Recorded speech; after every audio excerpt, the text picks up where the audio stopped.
like a Hellcat.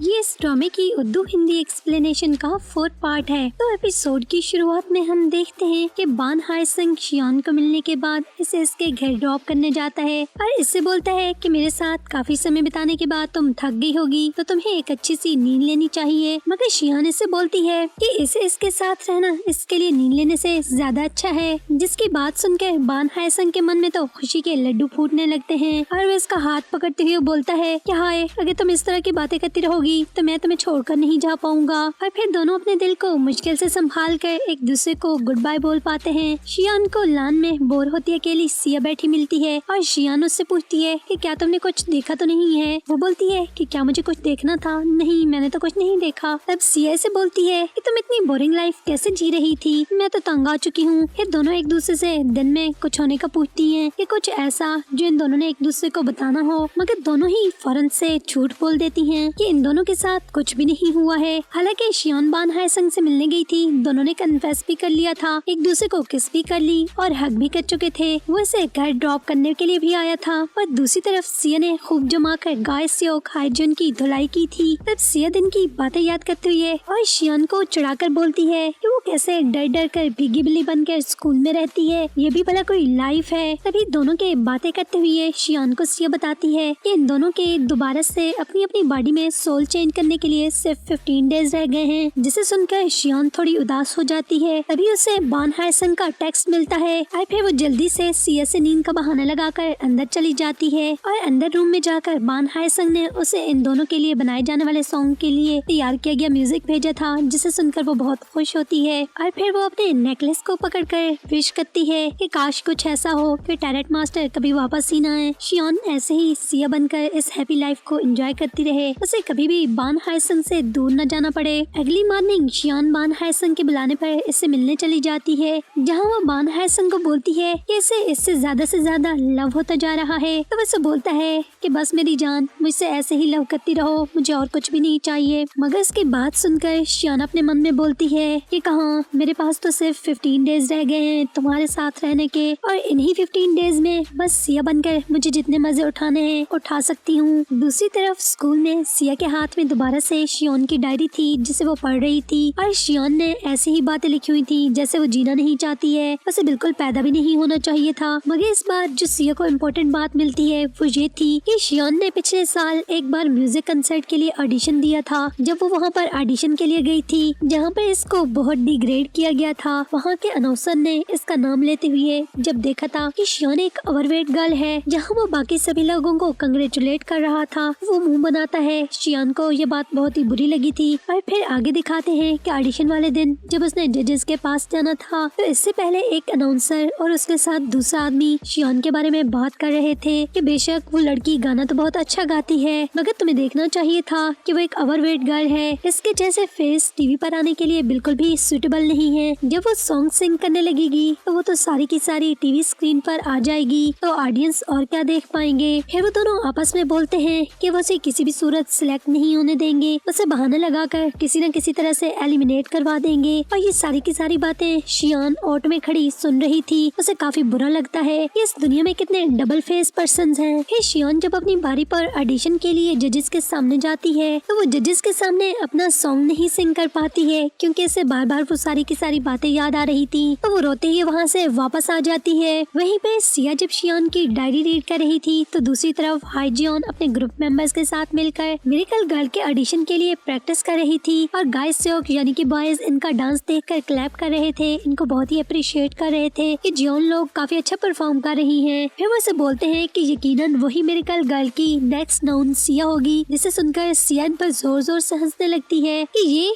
और noun Siya होगी, जरा अपने डांस मूव्स तो चेक करे। इसे खुद पर हंसता देखकर हाईजियन इसके पास आकर बोलती है कि दूर से क्या हंसती हो, दम है तो जरा डांस करके दिखाओ। सब बॉयज भी रिक्वेस्ट करने लगते हैं हैं और जोर जोर से क्लैप करते हैं कि हाँ, सिया को डांस करके जरूर दिखाना चाहिए अगर वो बातें कर रही है। बॉयज को तो बस मिर्च मसाला चाहिए था अपने फन के लिए। सिया झिझके बिना सही कॉन्फिडेंस से आगे आकर अपना डांस दिखाने लगती है। वो सब लोग तो इसे पिछली वाली कंफ्यूज लो कॉन्फिडेंस शियोन समझ रहे थे जिसे कुछ भी नहीं आता था। गाय सियोक भी इसके डांस मूव्स में खोकर रह जाता है। किसी को विश्वास नहीं आता कि इतना ओवरवेट होने के बावजूद भी शियोन इतने अच्छे से डांस कर पा रही है। वो सबके सब लोग तो बस इस पर फिदा नजर आ रहे थे, मगर जियोन को इसका डांस देखकर अच्छा नहीं लग रहा था। जाहिर है वो खुद से किसी को आगे जाते हुए देख सकती है। गाय सियोक जो कि शियोन के डांस में खोया हुआ था, वो हल्का हल्का इसका डांस देखकर मुस्कुरा रहा था, जैसे इस तरह उसे शियोन काफी पसंद आ गई है। घर जाकर शियोन सिया को ढेर सारा खाना खाते देखकर इसके मुंह में भी पानी भर आता है, मगर सिया उसे वहीं पर रोकते हुए बोलती है, खबरदार जो गंदी नजर मेरे खाने पर डाली वरना तुम्हें जीरो साइज कैसे फिट आएगा। फिर शियोन इसके पास अपनी डायरी देखकर पूछती है कि ये तुम्हारे पास क्या कर रही है, क्या तुमने इसे कहीं पूरा रीड तो नहीं कर लिया है। और इसे बोलती है कि तुमने मेरी डायरी को क्यों पढ़ा। तो सिया से बोलती है कि इसमें ऐसा भी कुछ खास नहीं था जिसे तुम मुझसे छुपाती, और वैसे भी मुझे लाकर में अपने नोट्स ढूंढते हुए ये मिल गई थी तो मैंने उठाकर पढ़ लिया, इसमें इतनी कौन सी बड़ी बात है। और इसका मजाक बनाती हुई कहती है कि तुम्हें ऐसी जगह पर जाना ही नहीं चाहिए था जो जगह तुम्हारे लिए बनी ही नहीं है, खामोखा में खुद को ह्यूमिलिएट करवा लिया। शियान को इसकी बातें सुनकर इस पर काफी गुस्सा आता है और अपने पास रखा पिल्लो उठाकर सिया के मुंह पर मार देती है, और दोनों एक दूसरे को इमेजिनेशन में मारती हैं और एक दूसरे की धुलाई करती नजर आती हैं, मगर असल में तो एक दूसरे को हार्डली टच भी कर पाती हैं। शियान और बान हायसन कमर्शियल करने के लिए शूट करवा रहे थे, मगर इनकी ओवर एक्टिंग डायरेक्टर देखकर हैरान था कि इन दोनों को हो क्या गया है। कमर्शियल की शूटिंग खत्म करवाने के बाद बान हायसन के स्टूडियो में जाकर शियान इन दोनों के लिए बनाए जाने वाले सॉन्ग्स के लिरिक्स को कंप्लीट कर रही थी, मगर वो काफी बोर हो रही थी, जिसके लिए बान हायसन इसे बोलता है कि जब तक मैं काम कंप्लीट करता हूँ तब तक तुम इंटरनेट पर कुछ देख लो। जब शियान कंप्यूटर के पास जाती है तो वहाँ पर इसी के शो दीवा सेक्सी का पेज खुला हुआ था। जब वो क्लोज करने लगती है तो बान हायसन इसे बोलता है कि तुम इसे क्लोज क्यों कर रही हो, तुम्हें पता है कि ये मेरा फेवरेट शो है और मैं इसका काफी वेट करता हूँ, ये मुझे बहुत पसंद है, मगर काफी दिनों से ये लड़की शो नहीं कर रही है। ये लड़की बहुत ही अच्छा शो करती है, आई होप कि वो ठीक हो, मुझे पता नहीं है कि उसके साथ क्या हुआ है। तो शियान से पूछती है कि क्या वो लड़की इसे अच्छी लगती है, तो बान हायसन कहता है कि हाँ, वो मुझे अच्छी तो बहुत लगती है, क्योंकि मैं जब भी स्ट्रेस में होता हूँ तो उसका शो एंजॉय करता हूँ। वो काफी फनी अंदाज में अपना शो चलाती है, मेरा सारे का सारा स्ट्रेस खत्म हो जाता है, मगर जब से मुझे मेरी रियल लवर मिली है मुझे अब उस लड़की की याद नहीं आती है, मगर बस मुझे सिर्फ थोड़ी सी फिक्र है कि उसने अपना शो क्यों क्विट कर दिया। तो शियान से बोलती है कि मुझे लगता है कि वो लड़की बिल्कुल ठीक होगी, और अपने मन में कहती है कि हाय, तुम्हें क्या पता, तुम जिस लड़की के बारे में बात कर रहे हो वो तुम्हारी लवर बनी तुम्हारे सामने बैठी है। दूसरी तरफ सिया भी शियान के रूम में इसके कंप्यूटर पर इसकी वेबसाइट पर अपलोड शोज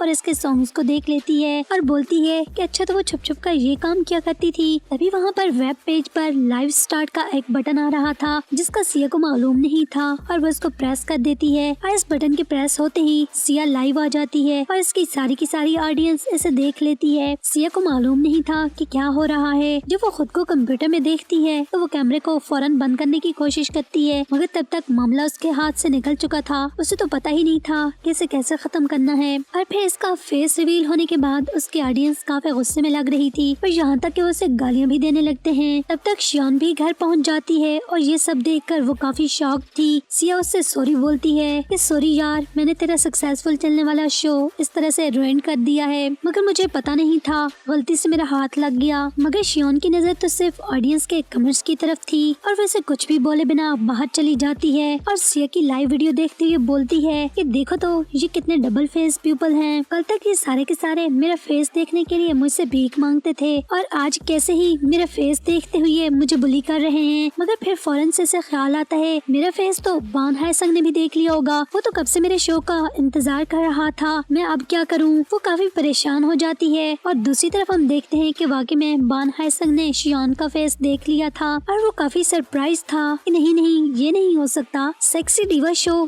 ये लड़की चला रही थी। नहीं, उसे बिल्कुल भी यकीन नहीं आता है। शियान अपने बिस्तर पर जाकर खूब रोती है कि जब वो दोबारा से स्विच कर जाएगी अपनी बॉडी में तो ये सब कुछ कैसे फेस कर पाएगी। उसकी शियान वाली लाइफ में तो सिर्फ और सिर्फ यही एक खुशी की चीज थी और ये भी बस खत्म हो गई। तभी वो बेख्याली में टैरेट मास्टर के नेकलेस को पकड़कर रोते हुए प्रे करती है कि गॉड कुछ ऐसा करो ये बस एक सपने की तरह बन जाए और किसी को भी कुछ याद न रहे, वरना वो जी नहीं पाएगी। मॉर्निंग में जब शियोन की आंख खुलती है तो वो देखती है कि ऐसा कुछ भी नहीं हुआ था। वो अपना सेल भी चेक करती है, वहाँ पर तो वो वीडियो मौजूद ही नहीं थी। बस समझ नहीं आती। तभी वो अपने रूम में जाकर देखती है तो सिया इसके कंप्यूटर के सामने बैठी थी, जिस पर वो अचानक से इस पर गुस्सा करते हुए कहती है कि मैंने तुम्हें कितनी बार मना किया है कि मेरे कंप्यूटर को टच मत करना, तुम फिर भी इसके पास बैठी हो, क्या कर रही हो। सिया इसका गुस्सा देखकर काफी हैरान थी। तब शियोन से बोलती है कि क्या तुम्हें याद है लास्ट नाइट तुमने एक लाइव शो किया है। सिया बोलती है तुम ये क्या बात कर रही हो, मैं तो अभी तुम्हारे कंप्यूटर को देख रही हूँ, मुझे तो इससे पहले इसके बारे में पता ही नहीं था। तुम पागल तो नहीं हो गई हो क्या, रात को नशा वशा किया था। शियोन को समझ नहीं आता कि क्या वाकई में ये इसका एक सपना ही था। शियोन जब मिरेकल गर्ल ग्रुप में जाने के लिए बाहर निकलती है तो देखती है कि इसके मैनेजर के बजाय वहाँ पर कोई दूसरा मैनेजर खड़ा था। वो इसे बताता है कि इसके मैनेजर का एक्सीडेंट हो गया है रात को, जिसकी वजह से वो हॉस्पिटल में है। उसकी कंडीशन इतनी सीरियस नहीं है, मगर फिर भी उसको एक वीक के लिए रेस्ट का कहा गया है। तब गाड़ी में कंपनी की तरफ जाते हुए शियोन को अपनी विश को लेकर किए गए सभी मोमेंट याद आ रहे थे। तब शियोन को समझ आता है कि वो इसका सपना नहीं बल्कि उसकी रात को विश पूरी हो गई थी। फिर शियोन का सारा ध्यान टैरेट नेकलेस पर लगा हुआ था। वो मिरेकल गर्ल ग्रुप में बैठकर भी इसी के बारे में सोच रही थी और मिरर के सामने बैठी हुई है। वो बोलती है कि क्या वाकई में ये काम कर रहा है। फिर तभी वहाँ पर एरा आती है जिसने एक नियो जीन्स पहन रखी थी। सभी उसकी काफी तारीफ कर रहे थे कि वो एरा पर काफी सूट कर रही है। इसी को पहनकर एरा शो में जाने वाली थी। तो शियोन फौरन से विश करती है कि एरा की ये जीन्स इसकी स्कर्ट में बदल जाए। तभी शियोन देखती है उसी वक्त एरा चेयर से टकरा जाती है जिससे इसकी जीन्स फट जाती है। तो इसका मतलब था कि अब यकीनन एरा को स्कर्ट ही पहननी होगी। शियोन काफी सरप्राइज होती है कि क्या वाकई में ये काम कर रहा है। तभी वो अपना बिलीव पक्का करने के लिए एक और विश करती है कि कोरिया की एक स्पेशल उसकी फेवरेट डिश जो कि सिर्फ और सिर्फ इसके स्कूल के बाहर से मिलती है वो उस तक पहुंच जाए। तभी शियोन देखती है कि उनका न्यू मैनेजर इनके लिए वही डिश लेकर आया था और इन्हें बोलता है कि वो शियोन के मैनेजर को हॉस्पिटल में देखने गया था। वापसी पर उसने एक स्कूल के बाहर से इस डिश को बनते देखा तो वो इनके लिए ले आया है। तब तो शियोन को 110% विश्वास हो जाता है कि वाकई में ये नेकलेस काम कर रहा है, मतलब कि वो उसकी हर विश को पूरा कर सकता है। बान हाय संग को अपने लाइव शो पर जाने से पहले मालूम पड़ता है कि इनका रिसेंटली रिलीज किया गया सॉन्ग प्लेजरिज्म कंट्रोवर्सी की हिट लिस्ट पर मौजूद है। ब्लॉगर्स के अकॉर्डिंग उसने किसी डेनमार्क के अननोन सिंगर का ये सॉन्ग कॉपी किया है, मगर बान हाय संग अपने मैनेजर को बोलता है कि नहीं, मैंने तो ये ओरिजिनली क्रिएट किया है, मुझे तो उस सिंगर के बारे में कुछ पता ही नहीं है। तब वो मैनेजर से कहता है कि तुम अब मुझे बताओ मेरा नेक्स्ट स्टेप क्या होना चाहिए। मैनेजर इसको रिलैक्स करते हुए बोलता है कि कुछ भी मत करो, बस तुम सिर्फ और सिर्फ अपने शोज पर फोकस करो, बाकी का काम देखते हैं कंपनी संभाल लेगी, ये तुम्हारा प्रॉब्लम नहीं है। तभी बान हाय संग जब अपने लाइव शो में परफॉर्म कर रहा होता है, स्टार्ट में तो वो काफी कॉन्फिडेंटली सिंग करता है, मगर मिड में जाकर अचानक उसे वो बात याद आ जाती है क्योंकि सामने उसके सिया यानी कि शियोन खड़ी थी और उसे याद आता है कि उसकी ये बात तो करोड़ों लोगों तक पहुंच गई होगी। तो ये बात तो अब तक सिया ने भी देख ली होगी और उसे पता चल गया होगा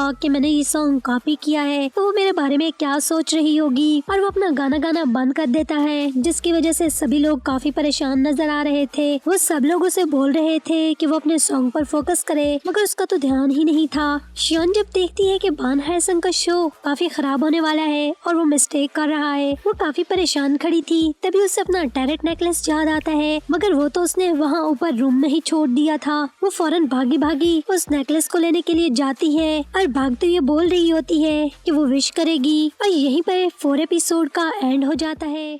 अगर वीडियो पसंद आई है तो वीडियो को लाइक और शेयर कर देना, और हाँ, कमेंट में जरूर बताना कि आपको मेरी एक्सप्लेनेशन कैसी लगती है। अगर अभी तक आप लोगों ने मेरे चैनल को सब्सक्राइब नहीं किया है मजीद वीडियोस के लिए, तो सब्सक्राइब के बटन को दबाकर साथ दिए गए बेल आइकन को भी प्रेस कर देना और ऑल के ऑप्शन को जरूर सिलेक्ट करना, जिससे होगा ये कि आपको मेरी वीडियोस के सभी नोटिफिकेशन जल्द से जल्द मिल पाएंगे और आप लोग मेरी सारी वीडियोस को टाइमली देख पाएंगे। तो आज के लिए बस इतना ही था, फिर बहुत जल्द मिलेंगे। Thanks for watching guys.